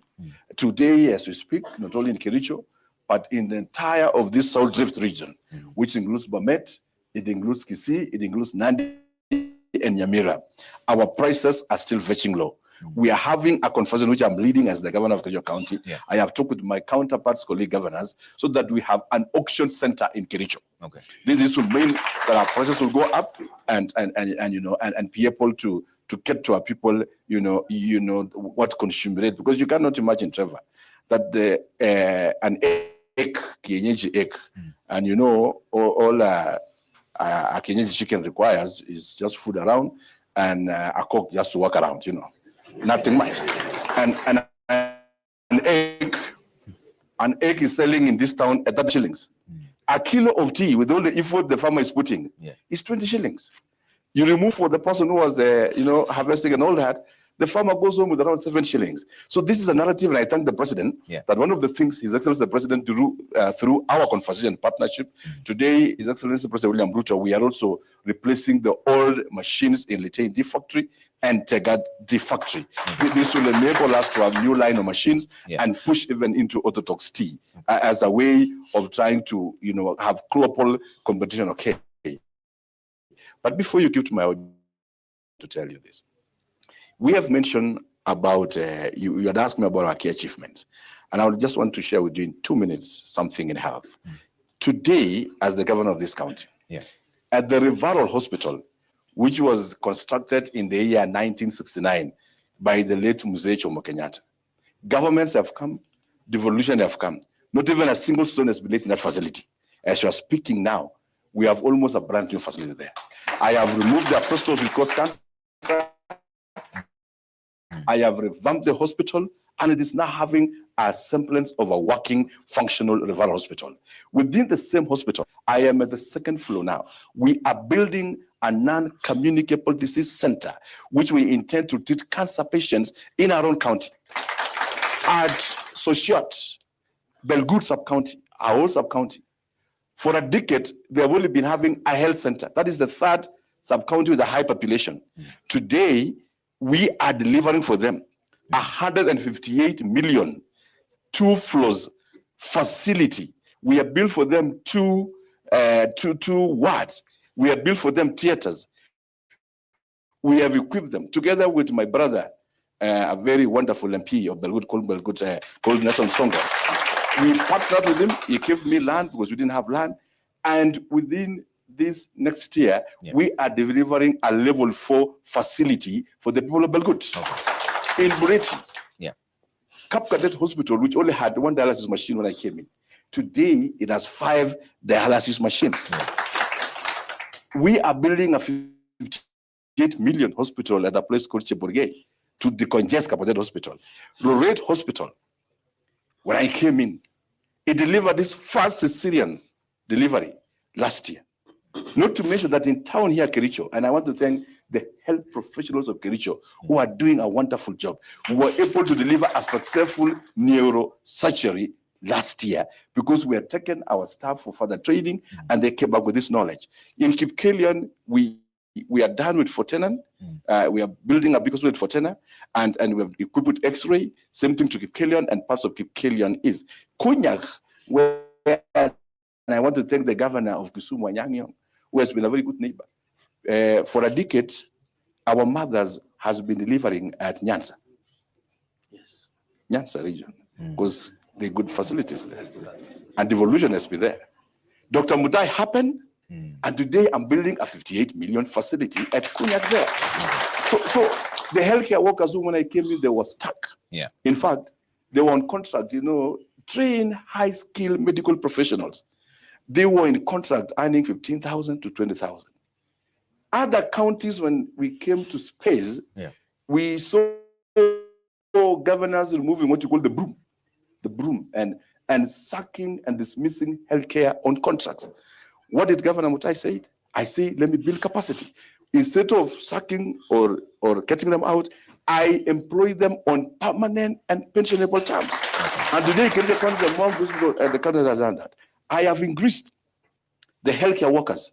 I added 106 healthcare workers just last year.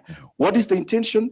That every of our single dispensary will be manned by at least 2 healthcare workers at a given time, so that we don't have situations where dispensaries are closed from one point to the other one. All right. Let me give the audience a chance. You painted a very good rosy picture of Kericho. Let's hear what they have. They are the ones who are here and they know where the shoe pinches. Let me start with you over there. You have the microphone. Yes, state your name and the question you have. Sorry, say your name again. Langat. Let's get you a microphone there. Let's get a better microphone there. Lindsay Tafadhali, let's get a microphone there. Who has the other microphone? Yes. If you no, your microphone is off. Let's take that one, Tafadhali. Yes, let's try that. I'm saying my name is Joseph. All right. The microphone is help the young man with the microphone. Switch it on, Tafadhali. Let's start with you if your microphone is on. Yes. Switch this one. Yes, there you go. Yeah, my name is Joseph Kimutai Langat, and I'm proud the governor has answered my question.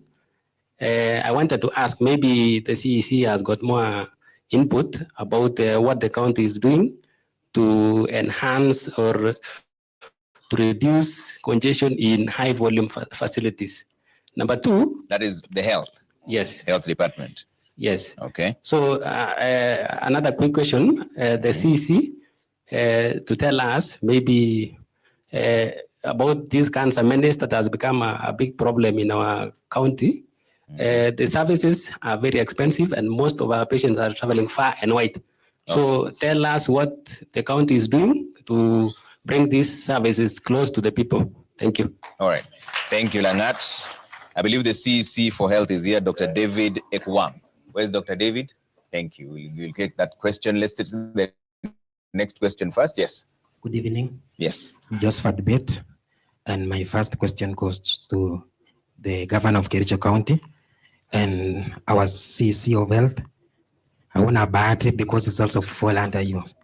So the first one, when are you planning to reopen the Kericho County Referral Hospital? That is after closure for renovation and removal of asbestos. That's point number 1. The common mwananchi over there are asking us, when are you opening the hospital? So Dr. Kwam, okay. The second one is the compliment to our governor. Our governor, Dr. Eric Mutai, has done a tremendous work in Kericho County Referral Hospital. Okay. Remember, for the first time, we are having a cardiothoracic surgeon. That is on Department of Health. For the first time, we are doing surgeries. For the first time, we are not referring patients to MTRH or KNH for neurosurgical intervention. We are doing here in Kericho County Referral Hospital. It's only that, Trevor, it's late. I could have taken you all around the hospital. It's a beautiful one. Thank you. This is a question. So, Ongera, Governor. However, we still have some specialty, especially in terms of doctors, like the urologist, we don't have in Kericho County. Hematologists, name them. There are many. Others, Governor Ongera, who make pillar break. No campaigns, please. Let's just focus on the questions and go straight to it. Daktari. Okay, Good yes, evening. sir. Yes. I'm Mr. Sang. My question goes to the governor. One of the grounds for your impeachment was that you are directing all the works to Chemosot, the word you are coming from. What do you have to say about that? Thank you. Works to Chemosot. Okay, those are 3 questions. Let's start with the CEC first, and then I'll take the next 3 questions. We've agreed we're taking 3 questions, they get answered, and then we continue so that they are not forgotten. Yes, there's a question from Langat. My name is Jepon Stephen. Stephen, that will be the 4th question. Just wait. Let them answer the first 3, and then we'll come to you. Thank you, okay? thank you. Thank you, sir. Yes, Daktari. There was a question from Langat in terms of what you're planning to do to deal with congestion in high-volume areas and the cancer menace as well. Okay, my name is Dr. Ikwam David. I'm the CEC member for Health Services, County Government of Kericho. On the issue of reducing congestion in hospitals, what we have focused on is disease prevention and health promotion.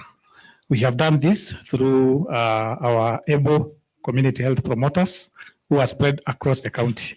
Secondly, we have done deliberate measures to ensure that we have increased the number of dispensaries so that most of our clients are attended at the nearest dispensary. At the same time, we have expanded the range of services that we offer in our health centers, including establishment of maternities and diagnostic services like laboratory and radiological services. So most of the facilities now are able to do X-rays and ultrasound in our health centers. At the same time, deliveries are now being conducted away from the main hospitals. We have one level 5 hospital, the Kericho County Referral Hospital. We have 6 sub-county hospitals. Before 2022, they were actually smaller health centers, and most of them we upgraded them to become proper sub-county hospitals. Okay. There was an issue of how expensive is when it comes to services on cancer menace. Yes, what we have done is through the community health promoters, we are able to visit homes and be able to educate the public on the signs and symptoms of cancer. At the same time, we have recruited and also sent our healthcare workers for further training. We actually have more than 10 oncology nurses and 2 clinical officers in oncology. We have sent 2 doctors for postgraduate training in cancer management, and we have 2 medical officers also in the same area. Dr. Langat's problem was how expensive those services are. Yes. Saying that they're very expensive. Yes, in 2022, with Governor Mutai being at the helm of the county, we were able to begin offering cancer services in Kericho County Referral Hospital. And last year, we also expanded the services to basic oncology services to Kapkatet Sub-County Hospital. That is one way of trying to minimize the unnecessary referrals. Of course, we still have services that we are not able to offer, and that's why in the wisdom of His Excellency the Governor, we are establishing a facility that is worth 350 million at the Kericho County Referral Hospital to stem these unnecessary referrals. Okay.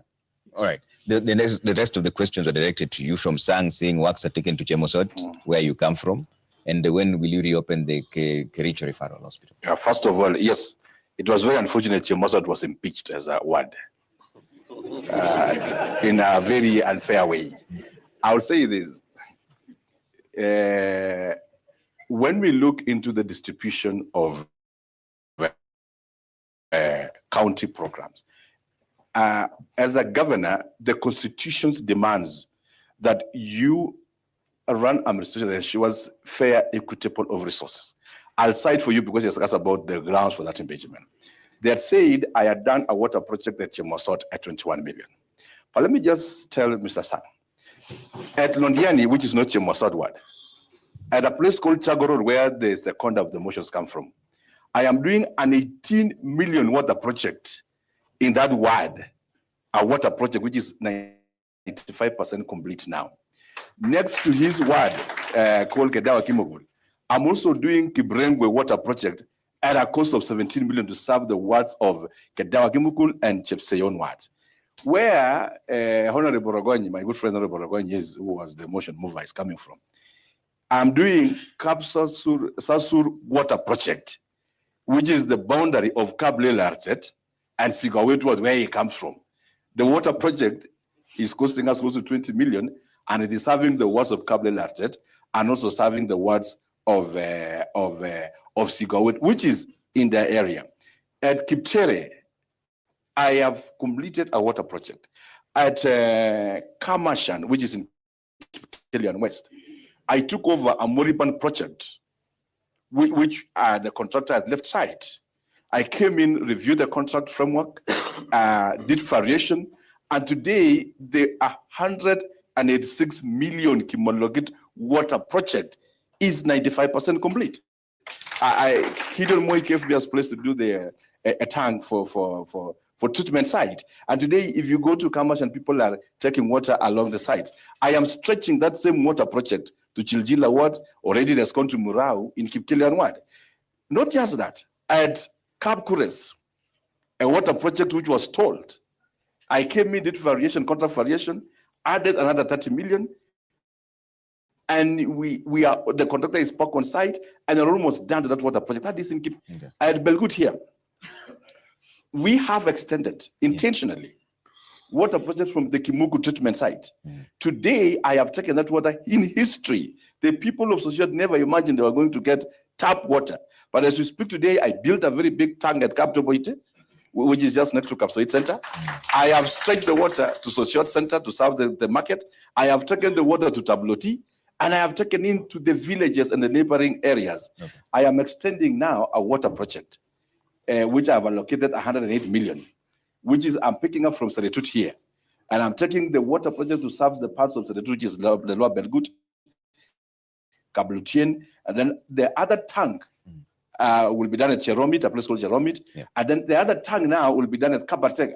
That water project will be serving parts of Pishara Ward and stretching all the way. While I'm a very generous governor, when I came in, there was a conversation with one of the donors to give the Itare water tank, which is in Bomet, some sense of life. You remember you've been seeing the screens that dispute that there's no water in Litein town. So when I took over, one of the requirements was required was land. Yeah. And I put land worth 14 million shillings in Litein. And today, through the intervention of the president, the World Bank is injecting 2.5 billion Kenya shillings to bring back Itare water tank.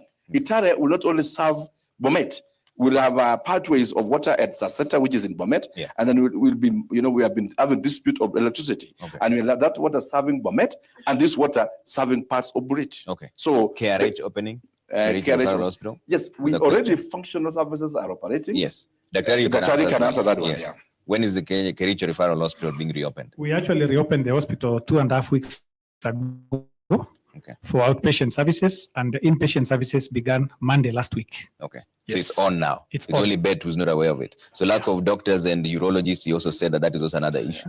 Yes, we have the plan. Yeah. We have budget to recruit that. I don't only have a public service board. The names are still at the county assembly. Yeah. They have not approved the names yet. Okay. But the moment I get the names, we intend to add additional doctors in different specialty. Okay. But I just want to mention something that the gentleman has, which is quite very key. Today, we are battling with very high bills cost of hospitals. Yeah. I want to single out, we have, when our people are taken to Greenfield Hospital, for example, within 3-4 days, we're having bills of 2.5 million, 3 million. When others are taken to South Rift here, it is cutting.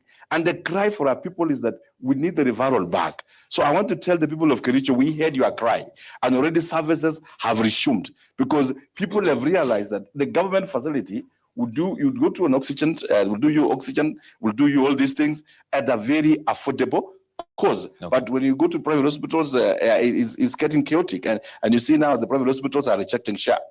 I saw you reading that one. Yes. And so the only hope for our people is the government facilities. Okay. And we want to convince the people of Kericho that Kericho Referral Hospital is back to, don't mind about the kit, that we are doing the final touches. You can walk to our facility and you'll get services. Okay. I have to take another quick break. When we come back, we take another set of questions here. It's all about you. Just keep the questions short and the responses also as brief as possible so that we get as many of them as possible. We're back in just a short while.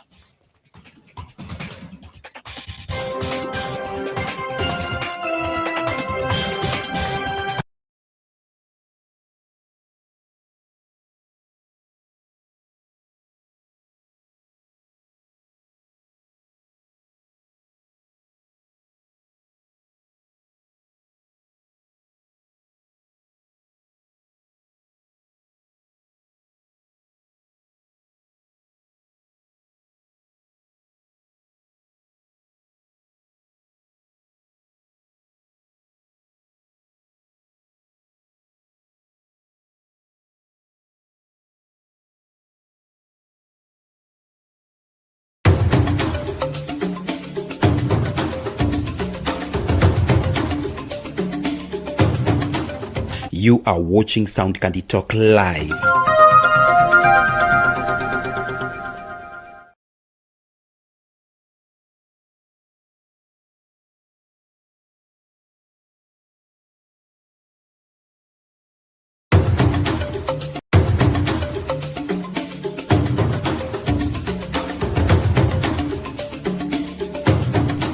Unatazama Sound Candy Talk live.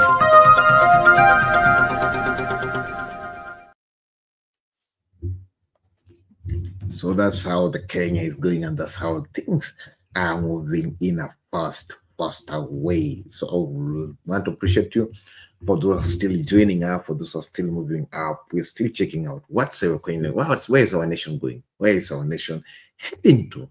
What's happening with our nation? Today I will bring another phrase that kama uelewi uliza ama confirm kutoka kwa swala ama kwa ile kauli ya baba ambaye amesema leo. So hiyo ndo kauli ameamua kutupea leo.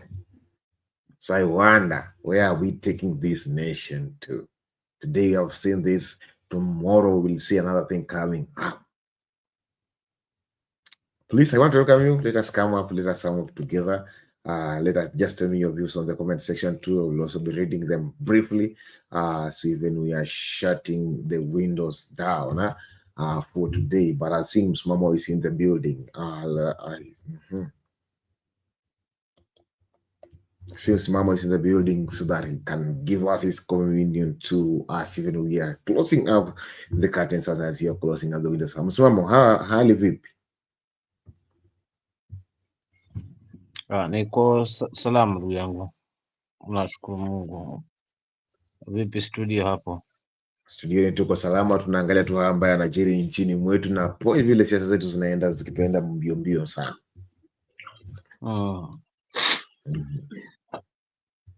Naona umetuchezea nani hapa, nikiingia nilikuwa naona kwenye huo mjadala. Tumekaa muda hapo, hata kidogo nitimke hapa.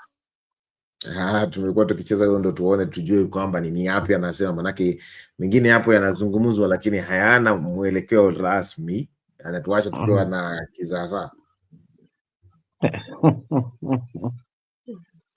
Kama yapi? Kwa sababu nimeona anajitetea vilivyo huyu gavana, na kusema amefanya ametenga hapa, na ndio siasa ilivyo ya Kenya. Nimetenga hiki, nimetenga pale, nimefanya hapa, itafanya wiki ijayo, ilianza wiki jana. Sasa hiyo ndio hali ya uongozi wa taifa letu, lakini ili mradi wa Kericho wanafaidi na wana uhakika na hayo, na kama kweli gavana linamaanisha pamoja na timu yako pia, hongera, ni wapi hongera. Kama kweli wamepandisha uchumi, wanaweza collect hiyo pesa mingi kwa siku, basi kuna haja ya kuwapa hongera, lakini iwe mwana Kericho ni kweli hayo ambayo yamezungumzwa mazuri anayaona. Maana mimi naangalia tu siasa ya kitaifa. Taifa letu tumeshuhudia masuala kama hayo, tunafungua hapa mradi, tuna lunch hapa tumetenga, lakini mwisho wa siku inakuwa sasa ni ni watu wanajinadi tu kwa media, ionekane kwa media, lakini ile reality kwa mwananchi haipo. So naomba, ni ombi langu kwamba huyu gavana isiwe ni hapa tu kwa media, but media kubwa ni wale wananchi ambao wanawaongoza pale Kericho, kwa kila wadi na kwa kila sehemu ya constituency ya Kericho, waone ile huduma kwamba wana kiongozi. Na hilo pia lingekuwa swafi kama kitaifa pia tungekuwa tunalishuhudia, kwamba badala ya kuona miradi ikinadiwa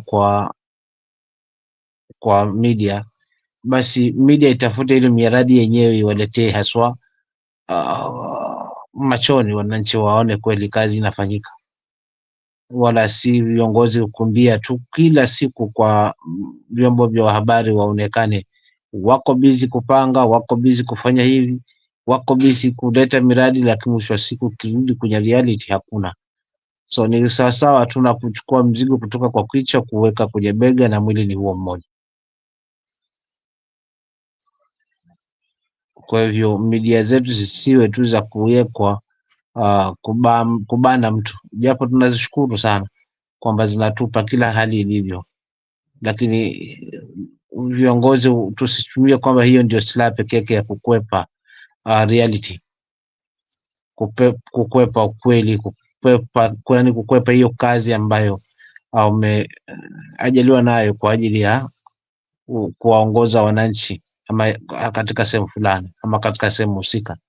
So hiyo tu ndio ufunguzi wangu kwanza, alafu kama kuna swali lolote pengine kabla ningependa tu kuuliza tu kabla tutimuke hapa, maanake muda umeyoma sana, na hili swala la Raila Odinga kusema kwamba yeye aliungi ama hungi Kenya Kwanza mkono au kwa uchaguzi ujao, wewe unalionea vipi?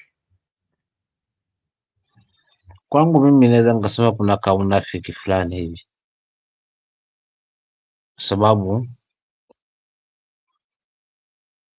jambo kama kuna kaunafiki fulani ukisimamia haka kwa serikali, samahani, inakuwa kwangu haliningii masikioni, kwa sababu watu wake ndio wako kule. Tuliona Uparanya, tumeona Joho, tukaona Wandai, Mbadi ya, na sasa tune ya kina Juneti Mohamed, the way imebadilika, wao wako kwa serikali. Labda watuambie lengo kubwa haswa la kuwa kule lilikuwa lipi, kwa sababu hapo ndo wanashindwa kutueleza walienda kwa ajili gani, kwa sababu kuna kauli ndio amelitaja akasemaje, amelitaja akasema kwamba ili vijana wasiende kuandamana, ndio maana yeye alijiunga na Kenya Kwanza. Mbona alihofia vijana wasiandamane? Anasema alikuwa ameona wanajeshi walikuwa karibu kuchukua nchi. Na kulikuwa na ubaya gani wa jeshi kuchukua nchi? Kwa sababu yote ndiyo mambo alikuwa anayapigania. Tulikuwa tunakosa good governance. Yeye akawa ni mwanamageuzi, ni miongoni mwa mwanamageuzi. So ile hofu walioiacha, na hawa vijana walikuwa hawafanyi jambo kabla hawajatoa taarifa. Huo ndio uzuri, hawa vijana walikuwa na heshima zao zote, wanaitana kama ndugu. Jamani, siku ya Jumatano kuanzia saa fulani tukutaneni kwa sababu ya hili ambalo tunaliendea, mbona kushindikiza serikali? Na kabla wafanye hivyo watakuwa washaanza kutoa taarifa, wafanyi tu vitu hivi. Hofu ilikuwa wapi? Na walikuwa wanatafuna tu ili baba kwa miaka na mikaka na doke zenye alikuwa amekaa amalizie haswa, kwa sababu already walikuwa washaona mapungufu ndani ya serikali yao. Wao ndio wa kwanza kuahidiwa mazuri, kwa sababu Gen Z ndio hao age ya bodaboda, but haikuwa hivyo.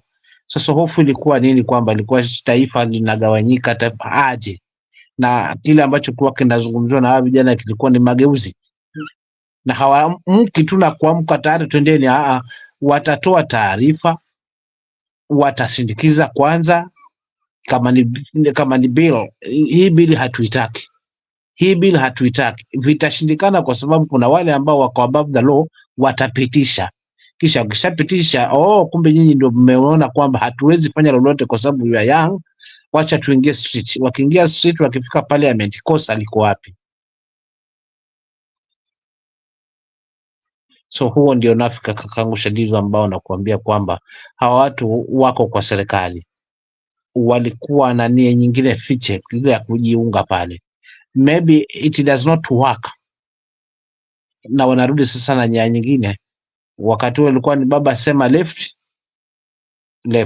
wakisema right.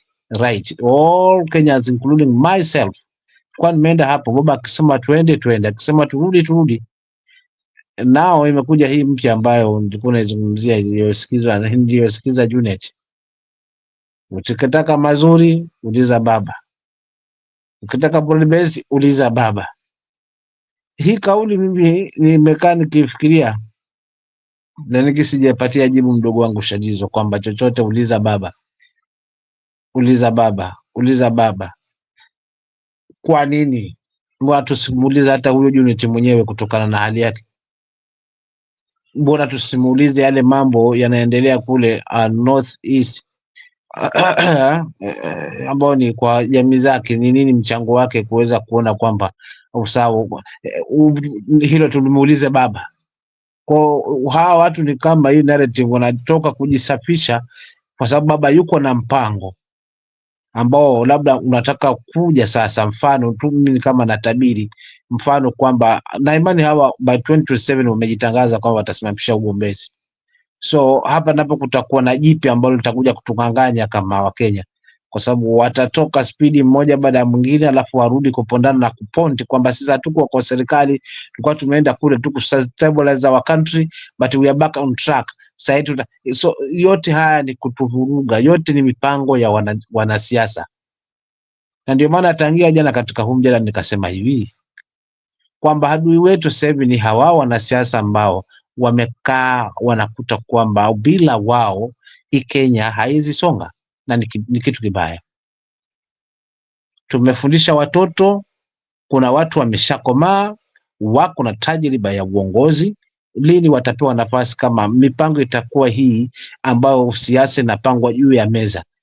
Bwana, tusipofanya hapa na huyu tusipomchukua hapa tukampa kazi mahali fulani, yani hii kwa sababu game hii ni ya numbers, kwa hivyo tukisukuma hapa sehemu fulani tukiweka hapa, yani hii iko panga hapa na pale ndio imetusumbua. Kwa sababu Shadizo, kama nakumbuka, ndio zilizokuwa kauli hizo kwamba nitapanga huyu, nitampanga huyu, nitampanga lakini hamjui kwamba watapanganaje haswa. So katika hii hali ni kwamba ODM sidhani ni vizuri, kwa sababu ni chama kongwe, kurudi katika siasa na kuleta mgombezi wao na watuambie yale ambao watakuja nao, lakini Wakenya tusijisahau kwamba hawa ni wanasiasa tu, wanagombana sasa hivi kisha baadaye wanapatana kwamba siasa haina uadui, na Kenya ni kubwa kuliko mtu mmoja, kwa wacha tusonge mbele.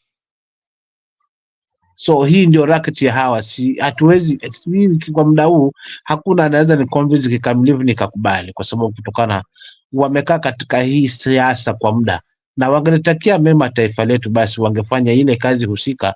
Kisha mtu anakaa hata miaka 10 akampisha na mwingine, lakini pia vile vile hata kama hatampisha kutengeneza ile njia ya uongozi kwa vijana, yani kwa wale chepukizi ambao wana hamu na ari ya kuweza kulipeka hili taifa ngazi nyingine.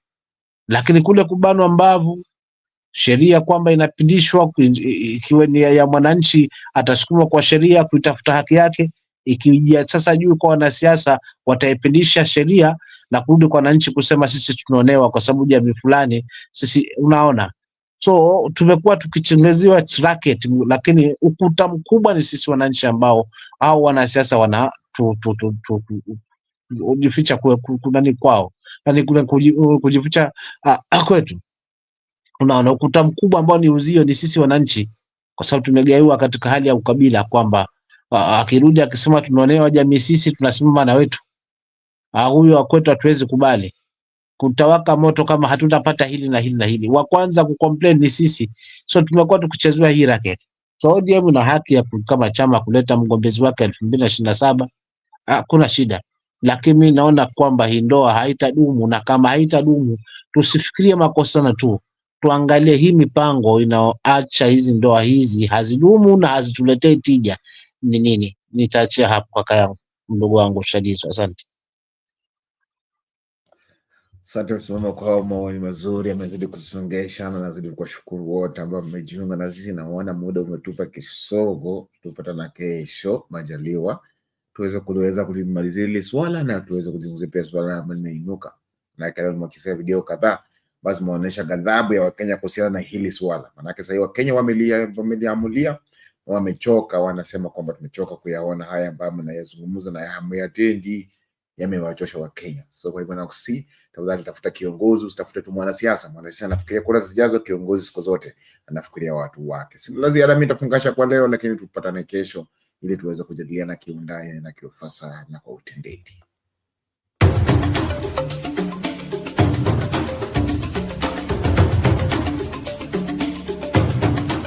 You are... Tunaingia vijijini, mijini na hata jijini kukuletea taarifa mchana kutwa. Usiku tunaketi kitako, tunadadavua tukichanganua taarifa na makala muhimu yanayokuhusu wewe na familia yako. Ungana na Bernard Ngozi kwenye Open Forum Political Show kuanzia saa 4 usiku hadi dakika zake kila siku ya wiki kwenye